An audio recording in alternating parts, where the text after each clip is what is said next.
Na aula de hoje nós vamos falar sobre máquinas térmicas e especificamente o ciclo de Carnot.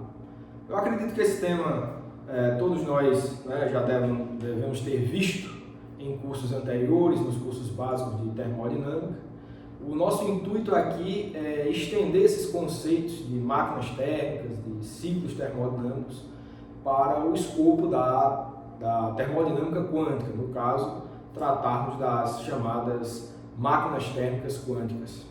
Mas nessa aula especificamente a gente vai fazer uma revisão geral sobre o conceito de máquinas térmicas do ponto de vista clássico, e numa aula posterior a gente vai tentar estender esses conceitos para o caso em que a substância de trabalho, a responsável por fazer com que o motor ou a máquina térmica funcione, seja uma substância com características quânticas. Tá? Mas hoje, como eu falei, vamos ver as máquinas térmicas clássicas. Especificamente, a gente vai ver a que é mais famosa, pelo menos do ponto de vista teórico, que é a máquina de Carnot, certo? A chamada máquina mais eficiente. Então, vou botar o tema aqui, que é o ciclo de Carnot. Tá? De Carnot. E para começar a falar desse tema, eu só queria lembrar, do chamado segunda lei da termodinâmica.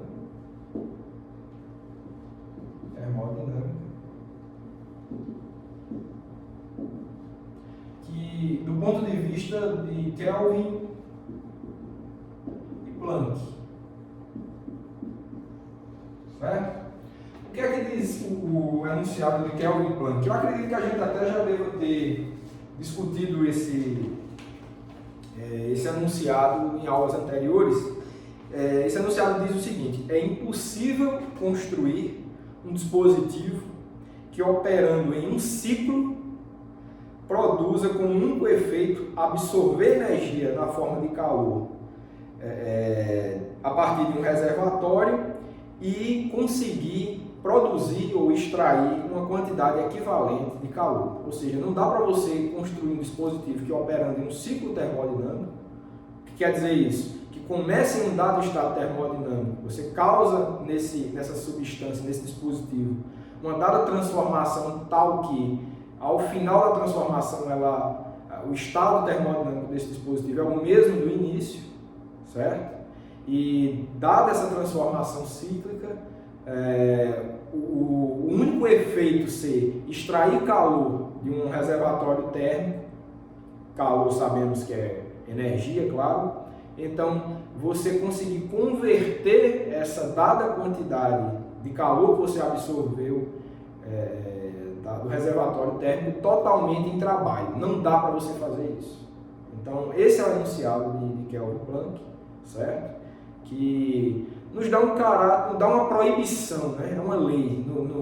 Do ponto de vista de primeira lei da termodinâmica, não violaria nada, a energia estaria sendo conservada. Você retirou de um reservatório térmico uma dada quantidade de calor, ou seja, uma dada quantidade de energia, e converteu toda aquela energia em trabalho. Do ponto de vista de conservação de energia, seria uma coisa que seria permitida, mas a segunda lei proíbe que isso aconteça.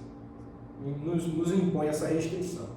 O contrário seria impossível, a gente sabe. A gente produzir exercer uma dada quantidade de trabalho sobre um objeto, a gente sabe que essa quantidade de trabalho que a gente investiu, por exemplo, para movimentar um objeto, pode ser totalmente convertido em calor.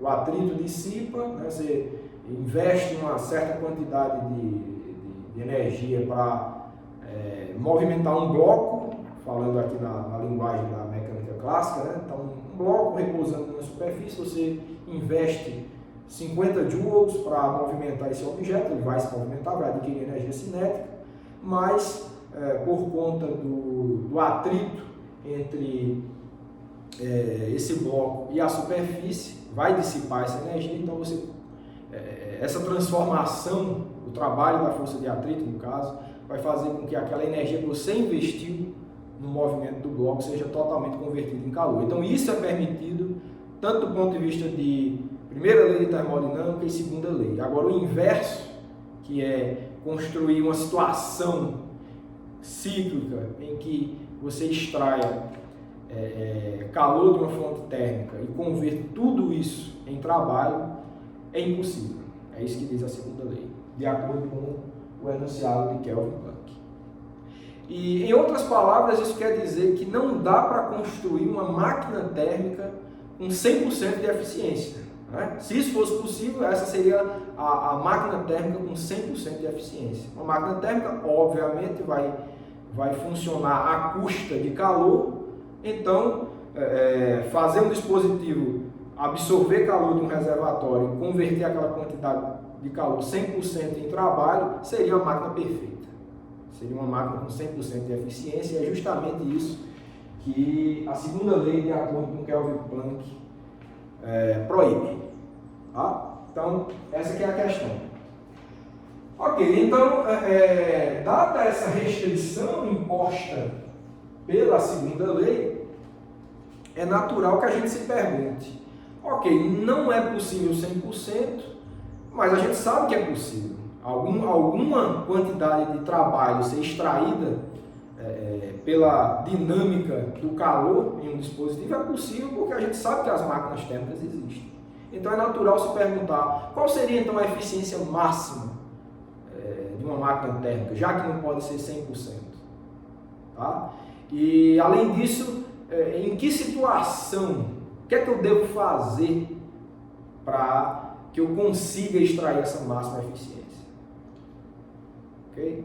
Então, foram esses dois questionamentos que o engenheiro francês Sadi Carnot se fez no início do século XIX, e em 1824 ele lançou um trabalho, acho que foi o único trabalho da carreira dele, em que ele respondia essas questões.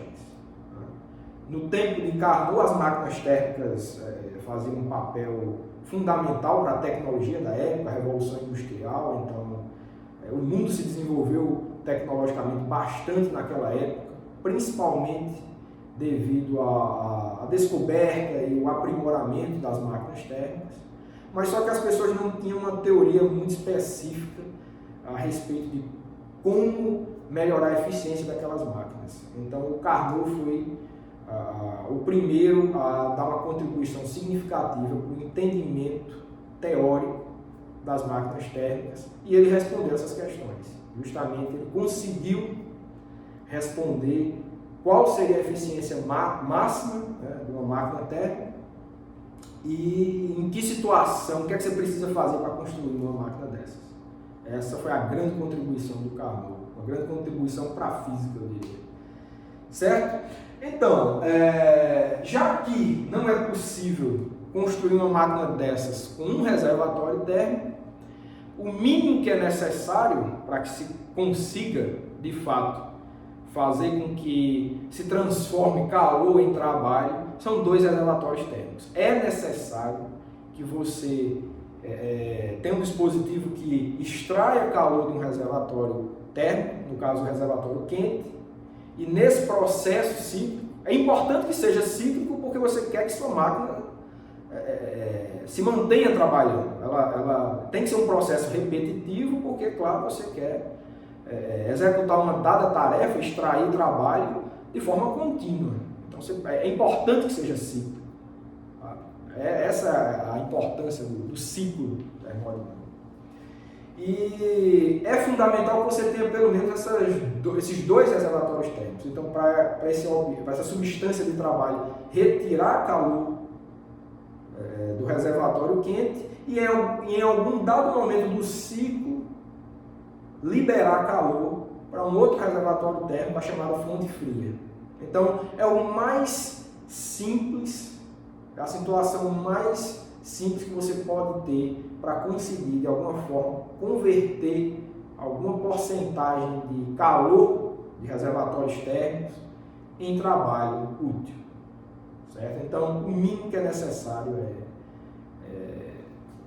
são 2 reservatórios térmicos, e o trabalho do Carnot vem justamente mostrar que o ciclo que ele criou, que ele mostrou, é o ciclo mais eficiente possível para um dispositivo que funcione em contato térmico com 2 reservatórios ao longo do percurso. Você acoplar um reservatório quente e um reservatório frio para o funcionamento dessa máquina, então o ciclo de Carnot é mais eficiente. Essa é a contribuição do Carnot e ele demonstra o que é que deve ser feito, que tipo de ciclo termodinâmico precisa ser executado. Bom, então tendo em vista isso, vamos explorar um pouco o trabalho do Carnot. A gente vai mostrar primeiro o ciclo, qual é o procedimento que deve ser utilizado, e depois a gente mostra que de fato é o mais eficiente possível. Tá? Então vamos lá. Ciclo de Carnot, tá certo? Carnot funciona com 4 estágios. Tá? Vamos ver quais são esses estágios. O primeiro, né? É importante que se diga, tá? Geralmente, eu tenho certeza que vocês já estudaram o ciclo de Carnot na vida de vocês, mas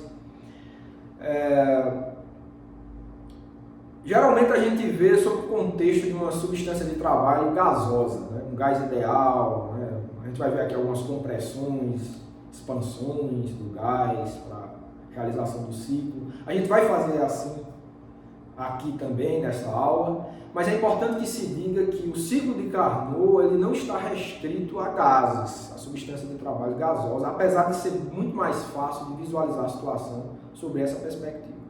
Você pode utilizar sistemas magnéticos, sistemas elétricos, sistemas elásticos, então não existe um tipo de substância de trabalho específico, tá, para executar um ciclo de Carnot. Os procedimentos, os estágios, sempre têm os seus análogos de acordo com o sistema físico que você está trabalhando. Tá? Então, eu queria deixar claro que não é uma exclusividade de uma substância de trabalho gasosa ou fluida, como a gente está acostumado a ver. A gente está acostumado a ver nesse formato porque é mais simples de visualizar nesse formato. Mas, de novo, vários tipos de sistemas físicos são capazes de reproduzir a dinâmica termodinâmica do ciclo de Carnot. Bom, então no caso que a gente já está acostumado, que a gente vai rever aqui, do ciclo de Carnot para uma substância gasosa, tá? Substância fluida, né?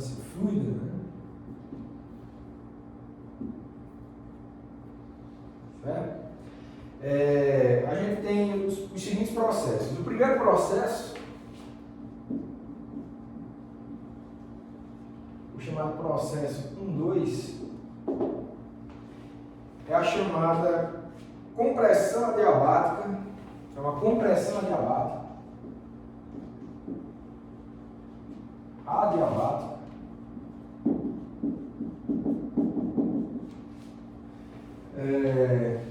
Reversível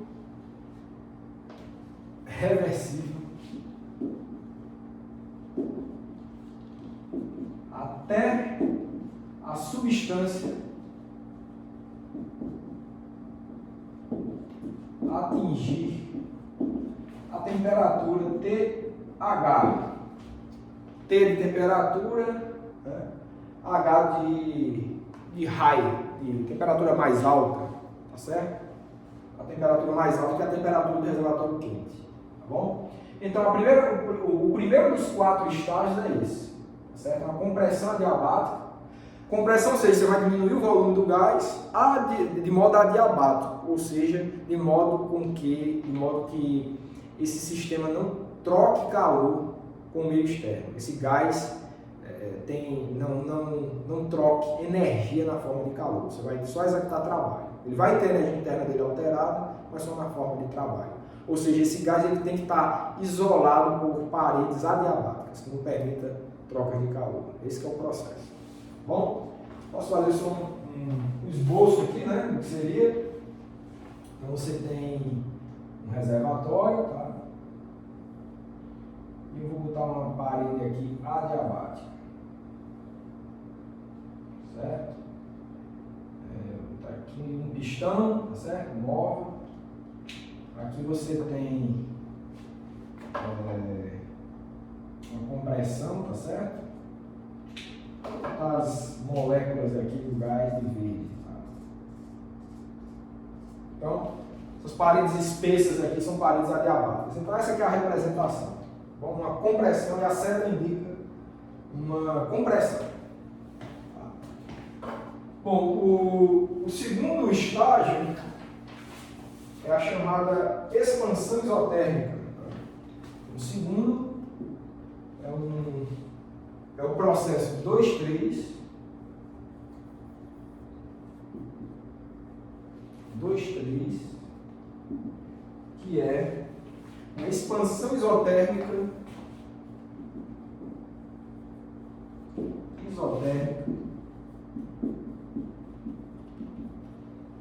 reversível.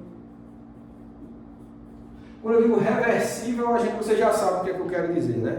Isso tudo é muito lento, tá? A reversibilidade tem a ver com o fato do processo ser quase estático, ou seja, uma sequência de estados de equilíbrio. Tá? Uma sequência de estados de equilíbrio. Se você consegue ir de um estado de equilíbrio para o outro, você consegue voltar também. Você tem um conjunto de coordenadas termodinâmicas bem determinadas. Que coordenadas são essas nesse caso? Pressão, volume e temperatura. Você tem tudo isso muito bem determinado o tempo inteiro. Para isso, o processo tem que ser muito lento e isso te dá a possibilidade de reversão, tá? A reversibilidade. Então, expansão isotérmica reversível, tá? Até 1.3, eu vou fazer um desenho de tudo no final, tá certo? Até um ponto desejado, tá? O que é até um ponto 3, né? Que é de 2 para 3, desejado. Fazendo um esboço desse fato aí, dessa compressão, desculpa, dessa expansão isotérmica, né? A expansão. Então a gente vai ter que ir nessa parte, tá? Nessa parte, a gente vai ter o nosso sistema em contato com o reservatório térmico a temperatura TH, certo? Aqui temos o nosso pistão, tá? Vai haver uma expansão. Aqui temos as moléculas do gás, tá? E você tem uma expansão. Bom, então, aqui, ó, se a gente pensa, por exemplo, é muito intuitivo, né, muito pedagógico pensar no caso do gás ideal. Se esse sistema, se essa substância aqui for um gás ideal, tá certo? Nessa expansão, nessa compressão, né, isso aqui tem a ver com a compressão adiabática. Não tem troca de calor, mas você está realizando trabalho porque você está comprimindo o gás. Então, pela primeira lei da termodinâmica, o aumento de energia interna desse gás vai ser igual ao trabalho que você está realizando para comprimi-lo. Certo? Então você está fornecendo energia, interna para esse sistema, né? Você tem o que? Vou fazer rapidinho aqui, tá? Vermelho aqui. Você tem ΔU, né? Igual a W mais Q, o Q é 0, então isso aqui vai ser igual a W. O W é igual a variação de energia interna. Mas a variação de energia interna de um gás ideal, se for um monatômico, é 3 meios de NKBT, né? N é o número de moléculas, KB é a constante de Boltzmann e T é a temperatura, no caso aqui, ΔT, tá certo? O número de partículas é positivo, a constante de Boltzmann é positiva, então aumentar a energia interna significa aumentar a temperatura do gás, tá certo? Então, nessa compressão você está de fato subindo a temperatura e o que o estágio pede é que ele suba até a temperatura do reservatório quente, que é essa temperatura TH, certo? Então, você tem um ponto específico de compressão, você quer que o gás atinja aquela temperatura específica. Então, Não é uma expansão aleatória, não é uma compressão aleatória, tá? E o que vem a seguir é uma expansão isotérmica, né? Então o que é que você fez aqui? Ó? Você tirou essa parede de alguma forma, você tirou essa parede, né, de baixo aqui, que é uma parede adiabática que não permite troca de calor.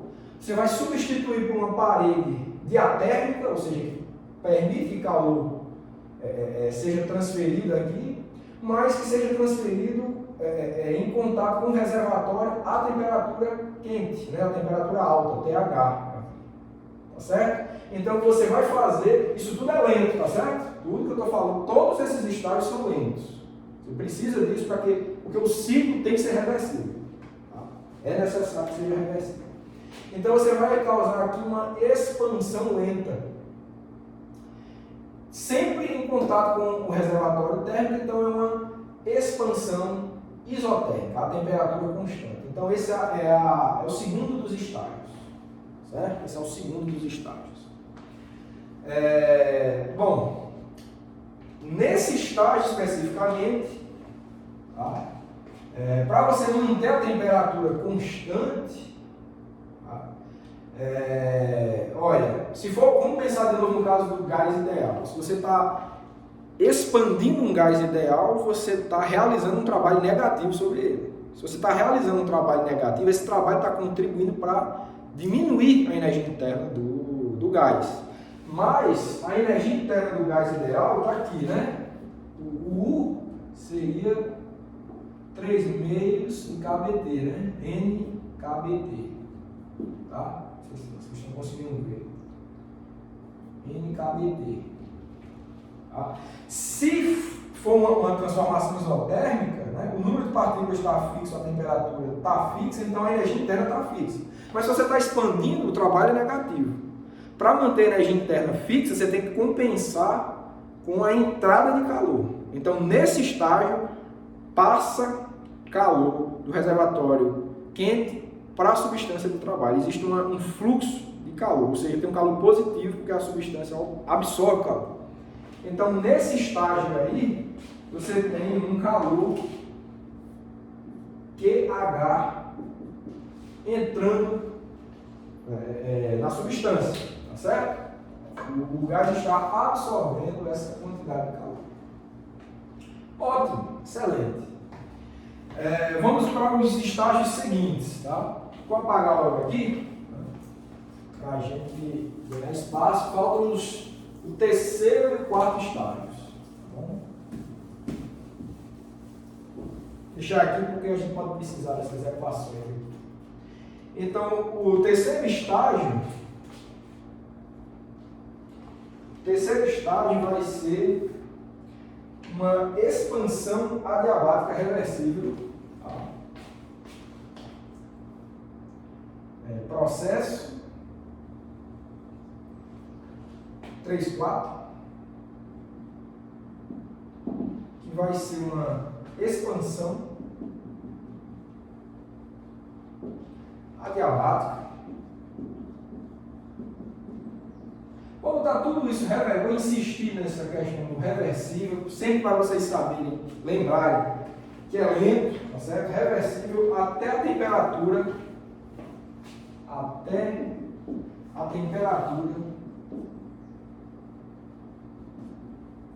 cair para TL. TL é L de low, tá? De baixo, temperatura baixa. Essa vai ser justamente a temperatura do reservatório frio, que vai ser importantíssimo também aí para a realização do ciclo, tá certo? Nesse caso, você volta a ter uma situação como essa, só que uma expansão, tá bom? Então você vai fazer também um desenho dessa parte. Você troca de novo, você vai ter que trocar essa parede diatérmica aqui por parede adiabática. Vai ter que voltar uma parede adiabática e você causa uma expansão. Então vou botar aqui, ó.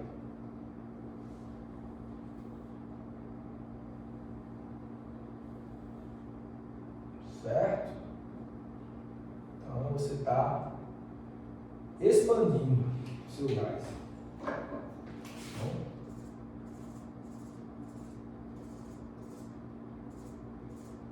Vou mostrar aqui que é uma expansão, não tem troca de calor nessa parte aqui, tá bom? Então é uma expansão adiabática reversível até a temperatura cair para TL.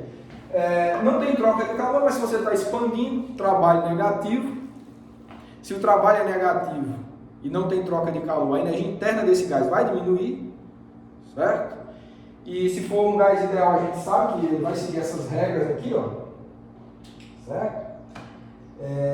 Então, se a energia interna a gente sabe que vai diminuir, é porque a temperatura também vai diminuir. Então, a temperatura tem que cair, mas cair até um certo ponto específico, que é a temperatura TL, que é a temperatura do reservatório frio. Tá bom? Certo. E agora, a gente vai para o último estágio, é o quarto estágio, que vai ser uma compressão isotérmica. Processo 4.1, né? Você vai ter que voltar para o ponto inicial, porque você quer um ciclo, tá? Então você tem chamada compressão isotérmica reversível, isotérmica reversível, tá? Tudo isso lento, até o estado original, né? Até o estado inicial ser alcançado. Bom? Vamos fazer um esboço desse estágio também. Tá? Você vai ter esse gás aqui. Parede diatérmica, você vai ter que estar em contato, certo? Se é uma compressão isotérmica, você vai ter que estar em contato com o reservatório frio, a temperatura TL, certo? É uma compressão, tá bom? Então, você vai ter que apertar aqui esse pistão, suas moléculas,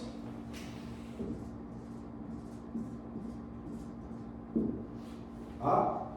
E nesse estágio, o que é que acontece?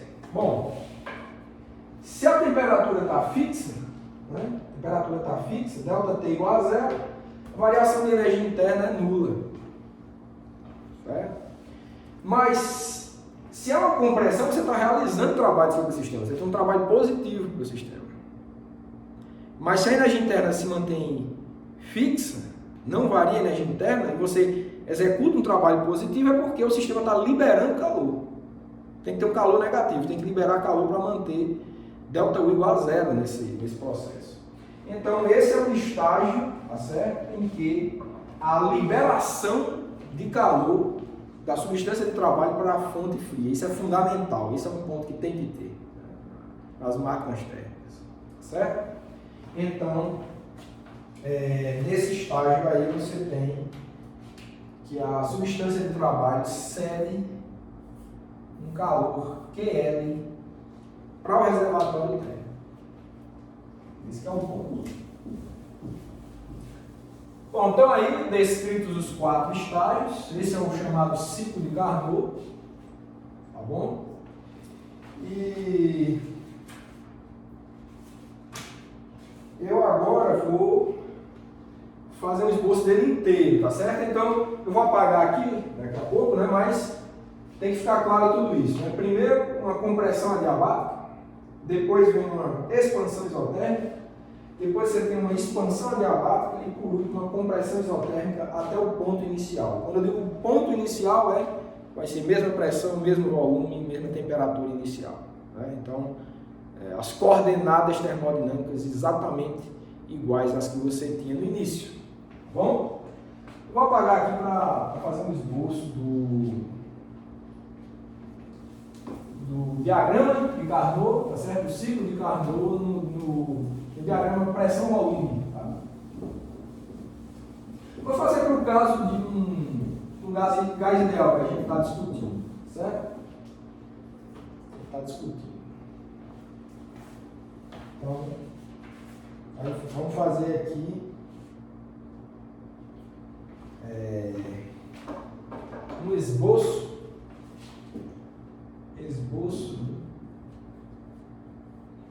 do ciclo de Carnot no diagrama pressão-volume, tá bom? Esse ciclo aqui.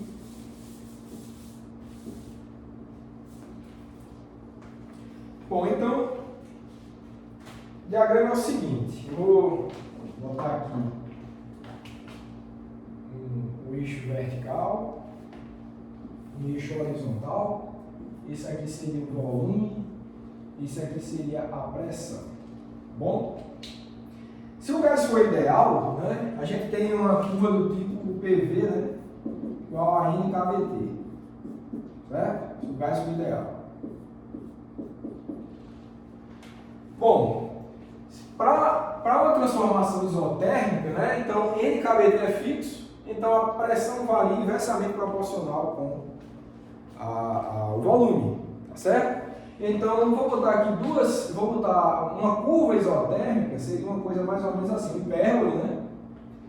E essa seria, quando a temperatura é mais alta, tá? Essa constantezinha aqui N kVt vai jogar a hipérbole para cima, tá? E para a temperatura mais baixa a gente tem uma outra hipérbole aqui, certo? Uma vai estar relacionada, né, com a temperatura TH, certo? E a outra com a temperatura TL, tá bom? Eu vou botar ponto 1 aqui, certo? O ponto 2 vai estar aqui, o ponto 3 vai estar aqui, e o ponto 4 vai estar aqui. Pronto. Bom? Então, a primeira parte do ciclo que a gente viu, o primeiro estágio, que vai ser a expansão adiabática, né? As adiabáticas do gás ideal, né? Tem como calcular também, tem nos livros texto aí, são curvas com decaimento maior do que essa do inversamente proporcional, tá? Então tem um expoentezinho, é um decaimento mais acentuado do que o decaimento das isotérmicas, tá? Então, uma adiabática seria uma curva com esse perfil aqui, ó, certo? Esse perfil, mas como é uma expansão adiabática, então vai de 1 para o 2, tá certo? Então, tem um volume um pouquinho maior, tá bom? Não sei se essa curva está boa, dá para ver. Deixa eu tentar dar uma melhorada nela aqui, tá bom? Vou tentar fazer uma curva assim. Para deixar mais claro que é uma expansão, tá? Você está tendo uma compressão.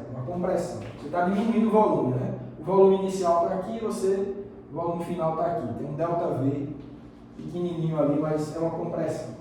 Então você vai desse ponto para esse. Você vai variando pressão e volume ao longo dessa curva da transformação adiabática aí. Tudo isso lentamente, tá certo? E só o fato de eu poder traçar uma curva dessa já quer dizer que é lento. Se isso fosse rápido, você se perderia, você não teria uma pressão bem determinada ao longo do processo. A gente já discutiu isso aqui, inclusive, em aulas anteriores. Se você faz no caso, uma compressão muito rápida, você tira o sistema do equilíbrio. Tá? Então você não poderia nem traçar uma curva dessa, nenhuma curva dessa. Tá? Então, o fato de você poder desenhar uma sequência, uma linha aqui no gráfico, quer dizer que você tem pressão e volume bem determinado o tempo todo. Isso é reversibilidade. Tá? É um processo quase estático. Infinitamente longo. Tá? Ok, então essa é a primeira parte do estágio. Não tem troca de calor nenhuma entre o gás e o meio externo. Né? A segunda parte, né, é a expansão isotérmica, tá certo? Que é de 2 para 3. Então você vem, tá, ao essa curva aqui até o ponto 3. Tá certo? Então, nesse estágio, a gente já sabe que é quando vai entrar calor no sistema, tá certo? Você tem um calor QH vindo do reservatório quente para o gás. Tá bom? E, claro, ela tem que, e é uma expansão isotérmica, então tem que seguir essa curva isotérmica.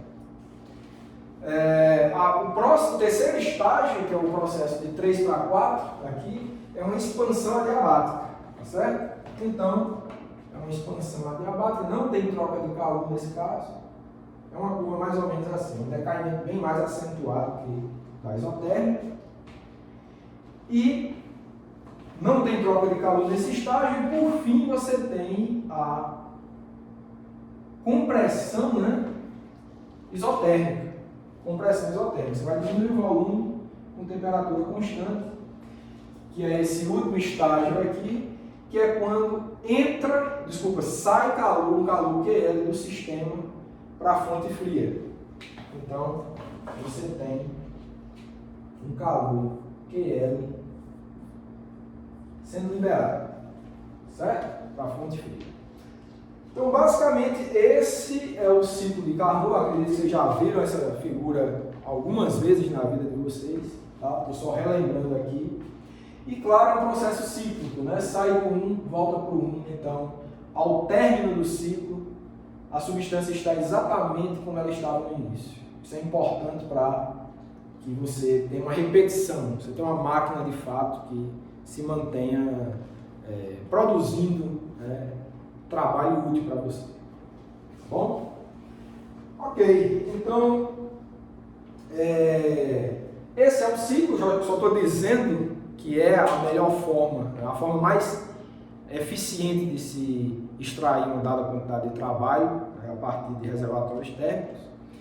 E eu vou mostrar por quê, vou fazer a prova que o Carnot mostrou por que é o mais eficiente,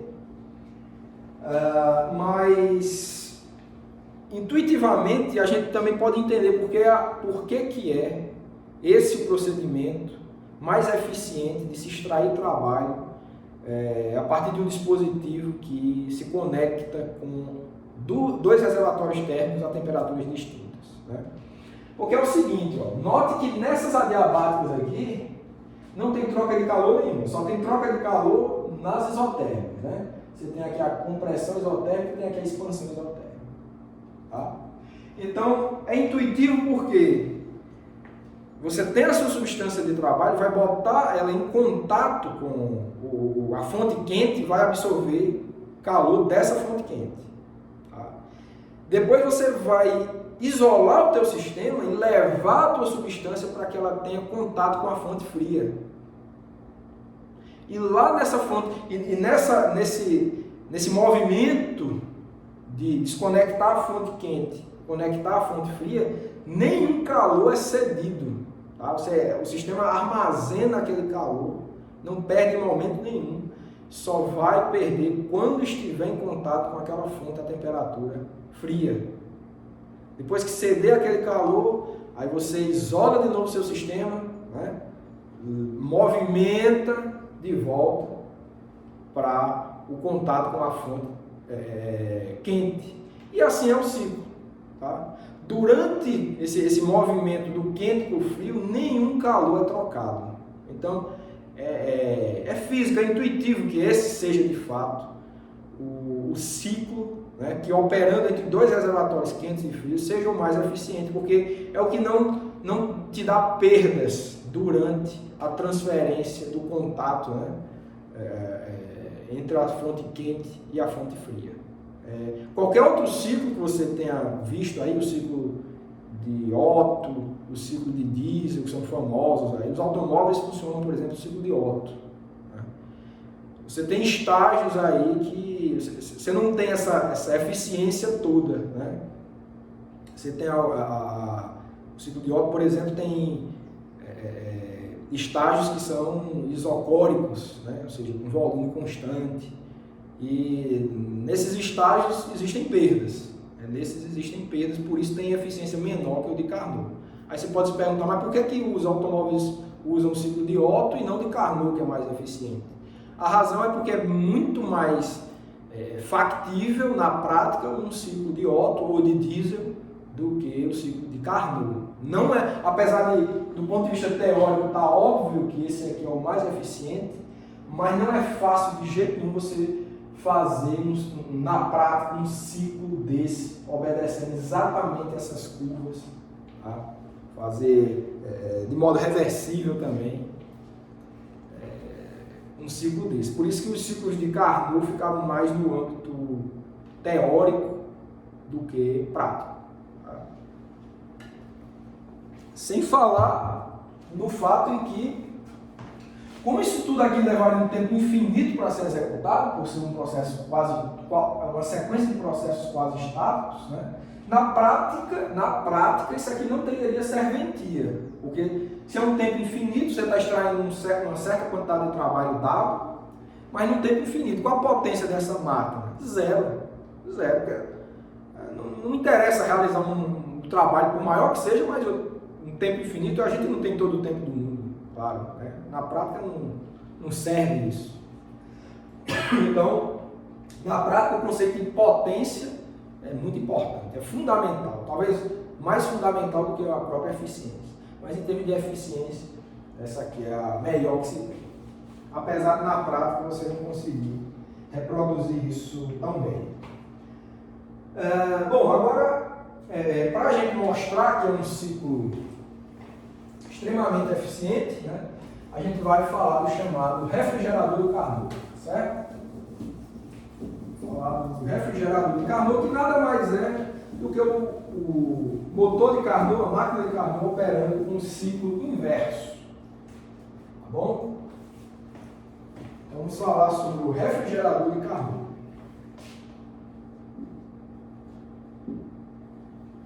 Refrigerador Carnot.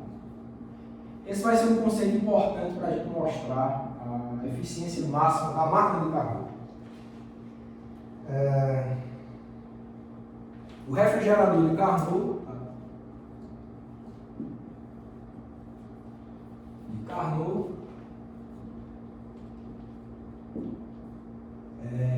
e dentro possui um ciclo, né? Possui um ciclo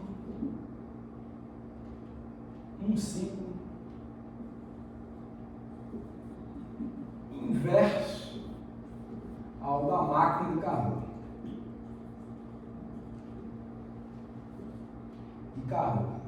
Certo?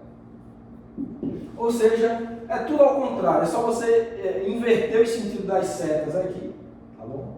Inclusive essas setas do calor. Tá?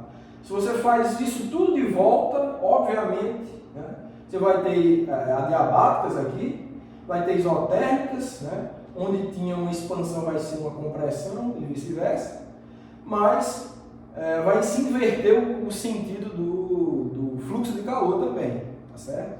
Então, no caso inverso desse aqui, você teria uma retirada de uma dada quantidade de calor, QL, da fonte fria, e você iria jogar uma certa quantidade de calor, QH, para a fonte quente. Então, de fato, é um refrigerador. Você está retirando calor de uma fonte fria, ou seja, está esfriando mais ainda, e está jogando calor para a fonte quente. Para isso, você tem que investir trabalho. Tá? Se nesse ciclo aqui, tá, você está conseguindo extrair trabalho, tá? E eu deveria ter até comentado, mas vocês sabem, né? Qual o trabalho que eu consigo extrair dessa coisa, né? Desse ciclo de Carnot? Vai ser exatamente, vocês sabem, quem já fez o curso de termodinâmica sabe que vai ser exatamente a área abaixo da curva aqui, né? Do diagrama PV, né? Vocês lembram que trabalho, para um caso desse, né? Trabalho é igual a integral, né? PDV, um volume inicial, volume final, certo? Então é a área abaixo da curva. Então, o trabalho extraído de um ciclo de Carnot vai ser igual à área, né, em volta pelo ciclo. Tá bom? Então, esse é um trabalho positivo. Está óbvio aqui que a curva vai para cá. A contribuição positiva é essa de cima aqui, tá? Que é mais alta. A negativa seria essa, que você extrai, tá bom? Então, é exatamente a área pintada aí de verde, tá bom? E no caso do ciclo inverso, você precisa investir exatamente. Se é o ciclo inverso, você tem um trabalho negativo, ou seja, você tem que investir trabalho na tua substância para que possa acontecer a retirada de calor da fonte fria e a liberação de calor para a fonte quente. Então, é basicamente essa a história. Ok, então vamos mostrar a máquina de Carnot, o refrigerador de Carnot, o esquema das dicas, tá bom? Então você vai ter o seguinte, vou botar aqui, você vai ter um esquema bem simples, tá? Para a máquina de Carnot. Você vai ter aqui uma fonte quente,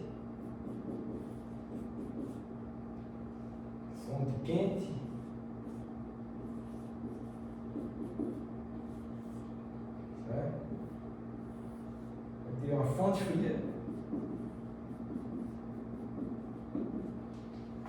e aqui eu vou botar em paralelo para fazer o refrigerador as mesmas coisas, né? Duas fontes, fonte quente e aqui a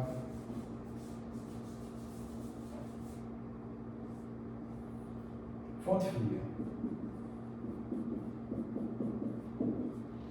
Bom, a máquina de Carnot aqui você precisa de uma substância de trabalho, S. Tá? No refrigerador também você precisa de uma substância de trabalho, S. É preciso que você tenha calor, QH, vindo da fonte quente para a substância de trabalho. É preciso que haja calor, QL, sendo cedido da substância, do seu sistema, para a fonte fria. E como resultado disso, você vai extrair trabalho útil, certo? Então você vai conseguir obter trabalho útil dessa história, desse esquema, tá bom? Vou botar módulo de W aqui para não ter dúvida que você está extraindo um trabalho positivo. Aqui é o inverso, tá certo? Aqui é o inverso que vai acontecer com você, para o refrigerador, tá? Vou botar aqui, máquina de Carnot, certo? E aqui é o refrigerador de Carnot. Bom, aqui é o inverso. Os sentidos dos fluxos de calor se invertem, tá? Então você vai ter a retirada de um calor QL da fonte fria para a substância de trabalho e você vai jogar calor QH para a fonte quente. Para isso, você tem que investir um trabalho W positivo na substância de trabalho. Então esses são os dois esquemas da máquina de Carnot e do refrigerador de Carnot. O refrigerador é só tudo invertido, como eu falei para vocês. Tá bom? Então são conceitos importantes também.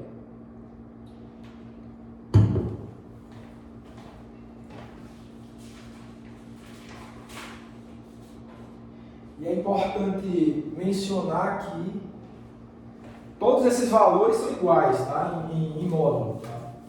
Esses QLs, esses QH, o W, tudo é igual entre a máquina e o refrigerador de Carnot. O que muda é só o sinal, né? O sentido que essas coisas fluem. Tá bom? Tá certo. Então, agora, dados esses conceitos, o que a gente vai ver agora é chamado Teorema de Carnot, tá bom? Que é mostrar que é a configuração mais eficiente é essa. Então, Teorema de Carnot.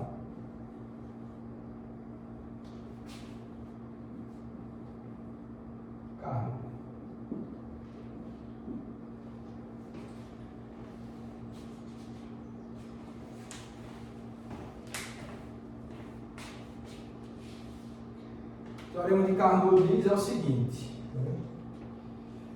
nenhuma máquina, como eu já falei para vocês, nenhuma máquina operando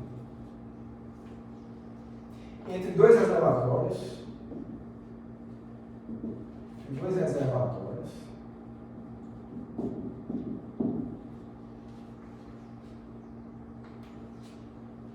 pode ser mais, reservatórios térmicos, né? Pode ser mais eficiente, pode ser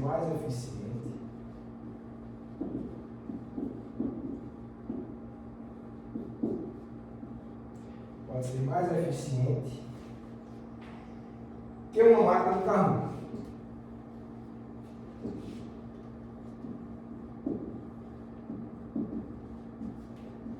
No caso, claro, operando entre os mesmos, uma máquina de Carnot operando entre os mesmos reservatórios, tá certo? Bom, como é que a gente mostra isso? Tá? Vamos seguir o trabalho do Carnot, como é que ele mostrou isso? Tá? Bom, foi o seguinte,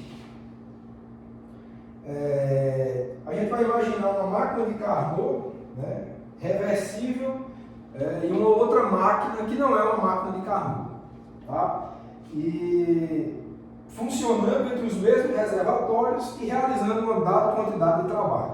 Então, a gente vai imaginar as duas situações, a chamada máquina de Carnot, operando entre dois reservatórios, e uma outra máquina operando entre os mesmos dois reservatórios, que por acaso vai conseguir extrair o mesmo trabalho da máquina de Carnot. Tá? Vamos imaginar essas duas máquinas, certo? Então, o que a gente vai ter é o seguinte, vou desenhar aqui de novo, né? Fonte quente, né?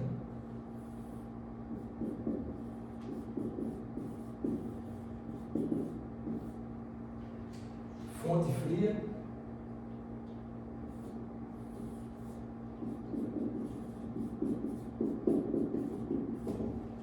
eu vou botar uma máquina de Carnot aqui, vou botar C, certo? E aqui a gente vai ter o que a gente já sabe, tá? Vai ter QH. Eu vou botar em módulo, tá? Para você ver que é calor que de fato está fluindo para a substância de trabalho. Você vai ter um trabalho W, né? Módulo de W sendo produzido, extraído. E você vai ter que essa substância ela vai ceder, tá? Por conservação de energia, ela vai estar cedendo QH menos módulo de QH menos módulo de W aqui, ó. Está cedendo para a fonte fria essa quantidade. E vamos agora para a máquina concorrente, tá certo? Vamos fazer uma máquina concorrente aqui. Está concorrendo com a máquina de Carnot para ver qual é a mais eficiente, operando entre os mesmos reservatórios térmicos. Tá? Eu vou dar um outro nome aqui, uma máquina A, certo? Operando entre os mesmos reservatórios. E eu vou dizer que ela vai produzir esse trabalho W aí, certo? Você vai conseguir extrair esse trabalho W, mas se é uma máquina diferente da de Carnot, o que vai ter de diferente vai ser a quantidade de calor que vai ser trocada aí com os reservatórios quente e frio, tá bom? Então, ao invés de botar QH na entrada, eu vou botar QH' na entrada. E ao invés de ser QH menos W, eu vou dizer que vai ser um QH' por conservação de energia, tá? Menos W. Vai ser cedido para a fonte fria. Tá certo? Bom, com essa montagem aí, vamos ver o que vem a seguir, certo? Note que essa máquina é uma concorrente que a ideia é que ela tenha uma eficiência maior que a máquina de Carnot, certo?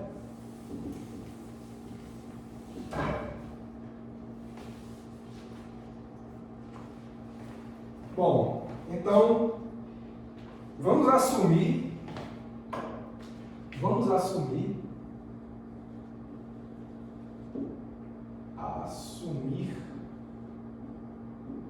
que a eficiência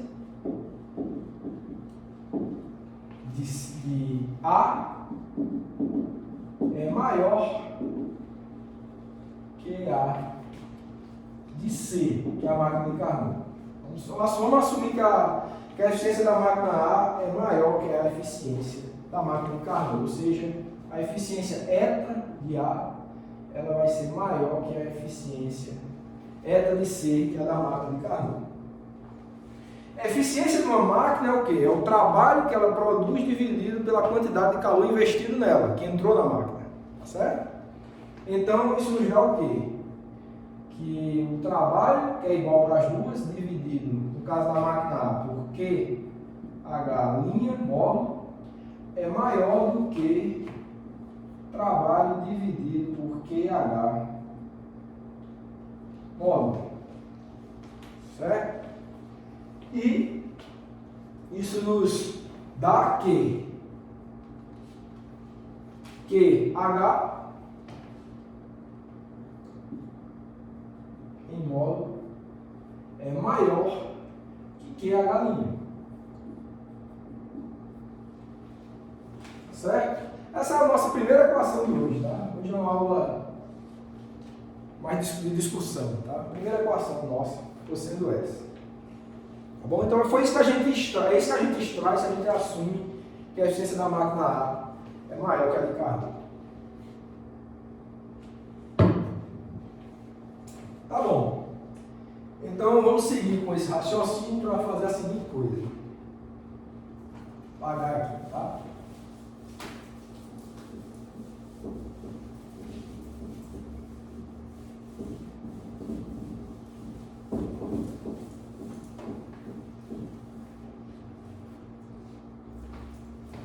E agora a gente faz o seguinte.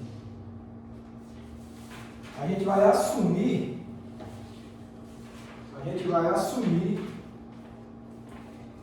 que a máquina A, ela alimenta um refrigerador de Carnot. Tá? Vamos imaginar a situação em que a máquina A, ela alimenta um refrigerador de Carnot. O refrigerador de Carnot funciona à custa de trabalho. Você precisa investir em trabalho para que ele funcione. Tá? Apaguei aqui. Mas vamos supor que você tem uma máquina A que ela vai produzir trabalho, aqui, esse trabalho ele seja utilizado para fazer com que um refrigerador de Carnot funcione. Vamos imaginar essa situação? Tá? Então o que a gente tem é o seguinte, ó, isso tudo com as mesmas fontes, tá? Vou botar grandona aqui, vou botar a fonte quente, né? Fonte quente, vou botar aqui fonte fria,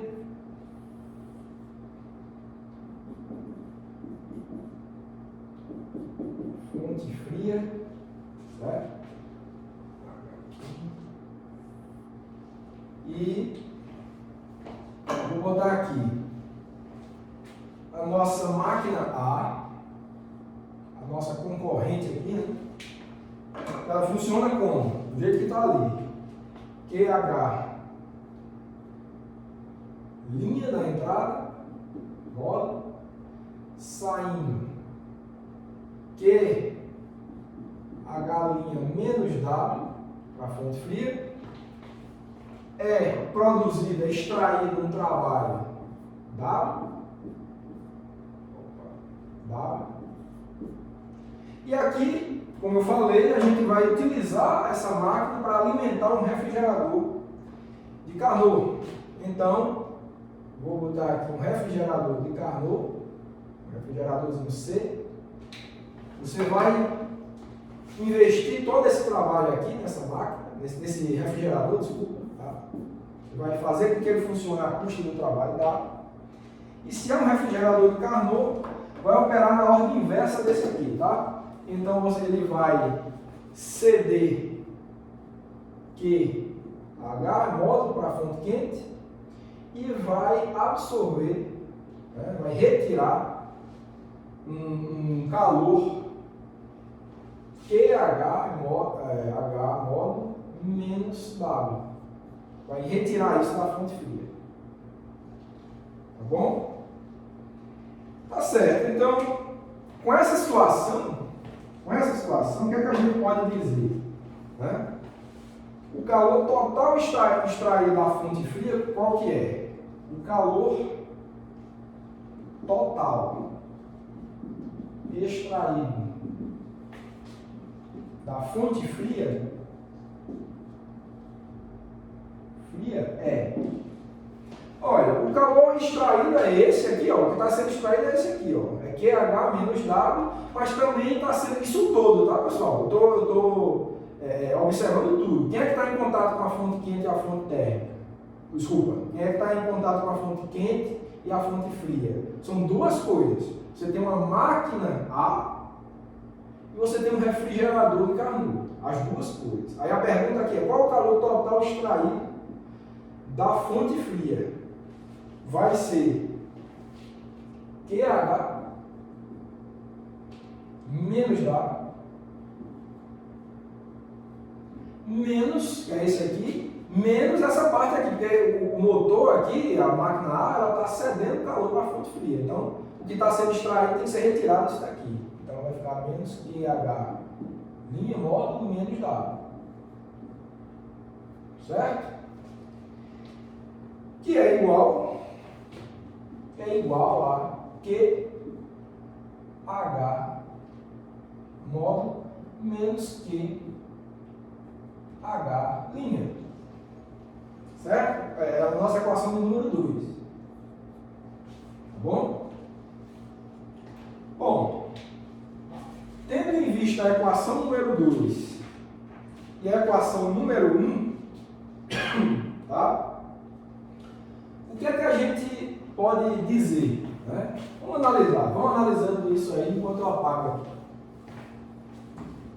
Olhando para a equação 1 e para a equação 2, o que é que a gente pode dizer? A gente vai dizer uma coisa muito estranha. Né? A gente vai falar uma coisa muito estranha da análise dessas duas equações. Bom, olha, o que está sendo dito aqui, ó, qual o calor? Note o seguinte, ó, o trabalho que é gerado na máquina A é investido no refrigerador de Carnot, tá certo? Então o trabalho aqui ficou dentro desses dois dispositivos aqui. Tá? O que se extrai em um é utilizado no outro. Tá? Então o que vai ocorrer aqui na prática são fluxos de calor. Você tem a extração de calor da fonte fria, dado por isso daqui, QH menos QH'. Certo? De acordo com a equação 1, certo? Então, de acordo com a equação 1, com as equações, no caso, 1 e 2, temos que um calor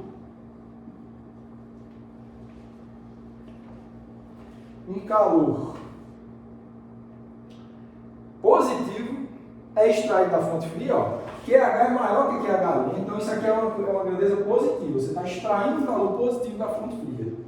Que um calor positivo é extraído da fonte fria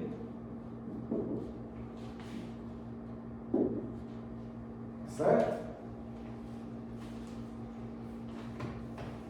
E que é o que é? O que é que está acontecendo? E a fonte quente nessa história? Ó, a fonte quente ela vai receber um calor também, ó, QH menos QH', ó. O que está aqui é a entrada. O que é que está entrando na fonte quente? QH menos QH', que também é positivo pela mesma lógica.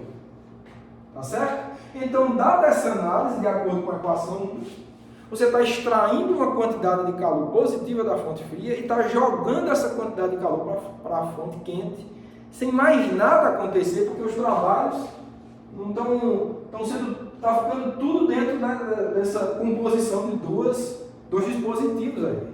Então, o que você está fazendo na prática é retirando o calor da fonte fria e jogando para a fonte quente. É isso que está dizendo aqui. Tá? E que é totalmente liberado para a fonte quente. Isso aí, pessoal, é obviamente impossível. Tá? A segunda lei da termodinâmica, óbvio, todo mundo já ouviu falar que é impossível você fazer com que calor flua livremente a custo de nada de uma fonte fria para uma fonte quente. É isso que está dizendo isso aqui. Tá certo? Na prática, em resumo, o que está acontecendo aqui é sendo calor está saindo da fonte fria, entrando na fonte quente, sem mais nada acontecer. Isso é proibido pela segunda lei da termodinâmica. Então, o que é isso? É proibido pela segunda lei. Então, o que é que está errado nessa história toda? Eu estou fazendo uma conta bonitinha, fiz tudo direito, né? Acompanhei as coisas de maneira organizada e encontrei uma coisa que é proibido pela segunda lei da termodinâmica. Então, o que é que pode estar errado nessa história toda? Justamente essa premissa aqui. Justamente essa premissa.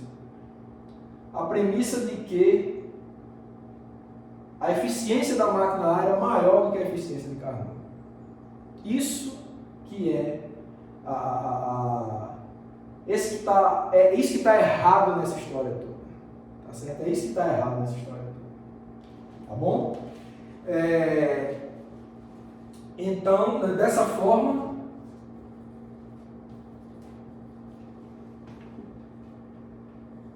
não podemos ter que, eta A maior que eta C. Tá bom? Não dá para ocorrer isso daí. Tá certo?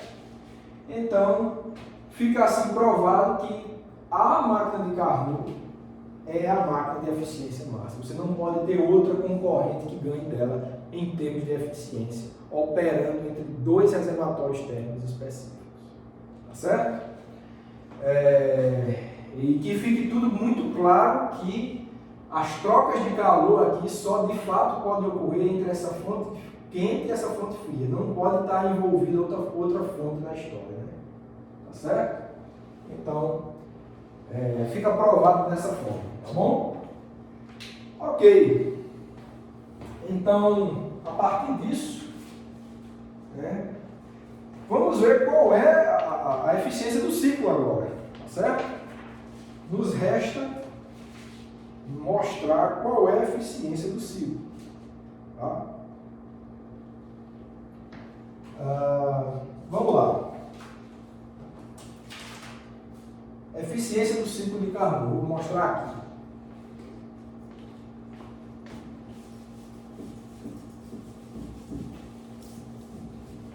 Vamos calcular que eficiência é essa.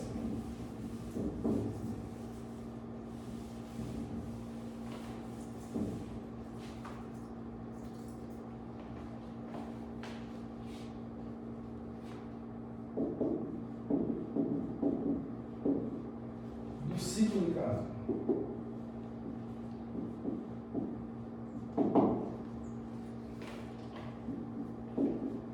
Muito fácil muito prático, muito fácil de mostrar isso, tá certo? A eficiência do ciclo de Carnot, né, como a gente já mostrou, né, já discutiu, vai ser W dividido, né, pelo calor QH, né? Você extrai, a razão que você extrai de trabalho pela quantidade de calor investido na máquina, certo? Isso daqui é igual, a gente já viu, que é QH menos, né, QL dividido por QH. Isso daqui é igual a 1 menos QL dividido por QH. Pronto. É isso daí.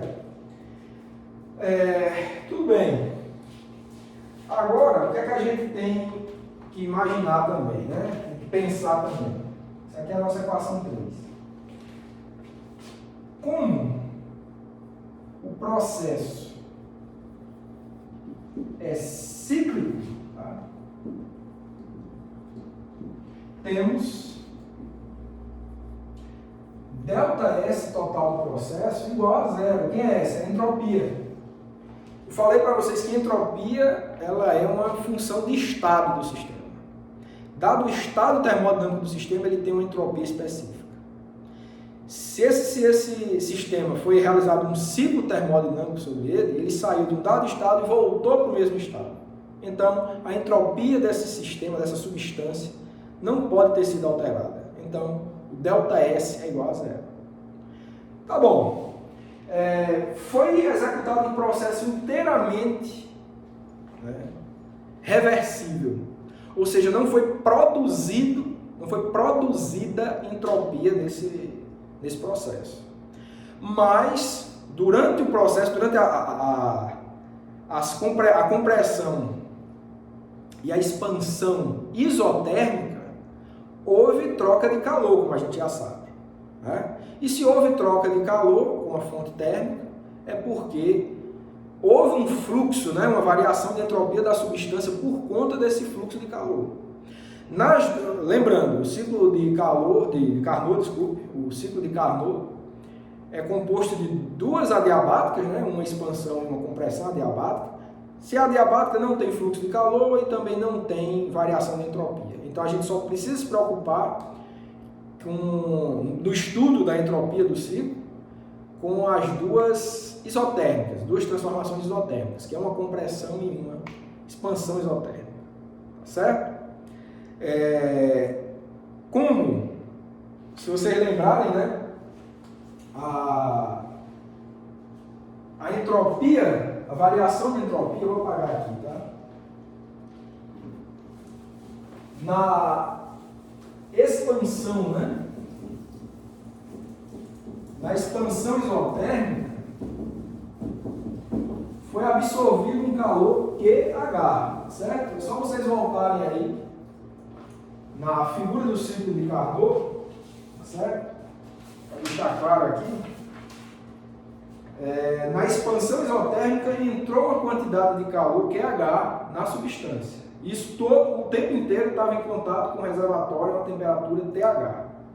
Tá certo? Então, nesse caso, o sistema teve a sua entropia acrescida, tá? Do seguinte, implica o seguinte, ó, ΔS é igual a um S1 mais um S2, tá certo? Esse S1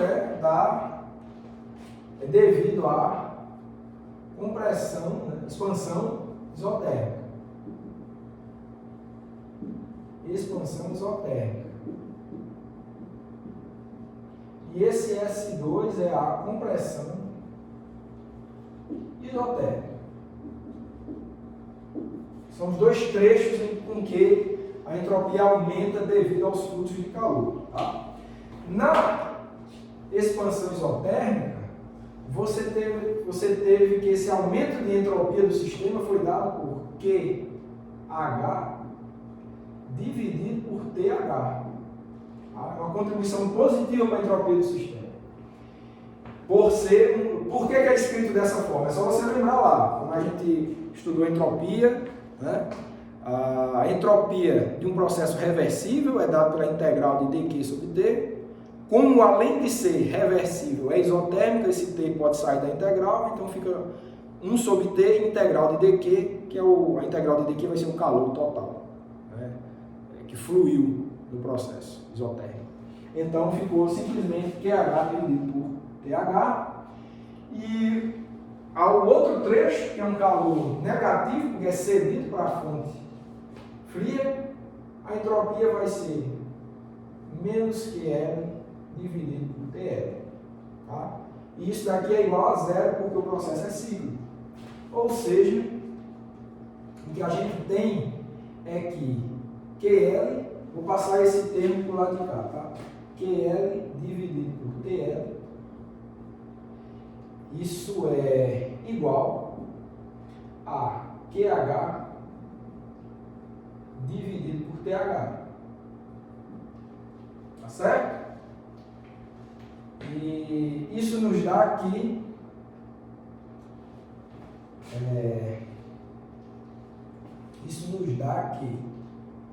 QL dividido por QH vai ser igual a TL dividido por TH. Essa é a nossa equação 4. Tá bom? E agora, com isso, claro, já dá para a gente ver qual é a eficiência da máquina do Carnot, tá certo? Devagar aqui.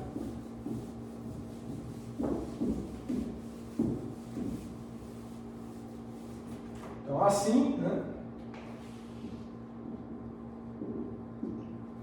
Das equações 3 e 4, temos que a eficiência de Carnot vai ser dada por 1 menos aí QL dividido por QH, né, vai ficar TL dividido por TH. Certo? Essa é a eficiência da máquina de Carnot, que é a nossa equação do número 5. Então, essa é a maior, de novo, pessoal, é a maior eficiência possível para uma máquina operando entre dois reservatórios térmicos, um a temperatura TH e outro a temperatura TL. Você poderia, em teoria, obter uma eficiência de 100% se a temperatura do reservatório frio fosse nula, né? Mas existe uma outra lei, no caso a terceira lei, né? Meio que proíbe a gente de obter justamente, realizar processos que façam com que um objeto atinja a temperatura nula, tá certo? Então, a natureza não permite que a gente produza um reservatório térmico a temperatura nula, ou seja, proíbe que a gente tenha uma máquina com eficiência de 100%. Tá? Ou uma temperatura infinita também seria proibido na prática, tá certo? Não dá para você fabricar um reservatório com temperatura infinita também, então esta fica sendo a limitação prática da eficiência de uma máquina térmica que funciona entre dois, em contato com dois reservatórios térmicos para a realização do seu ciclo. Deixa eu ver se precisa falar mais alguma coisa. Bom, basicamente era isso, era esse resumo que eu queria fazer com vocês.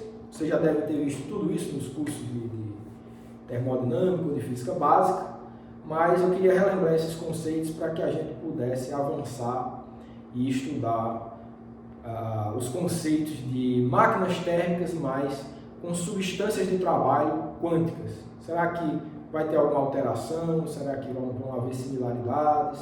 Tá?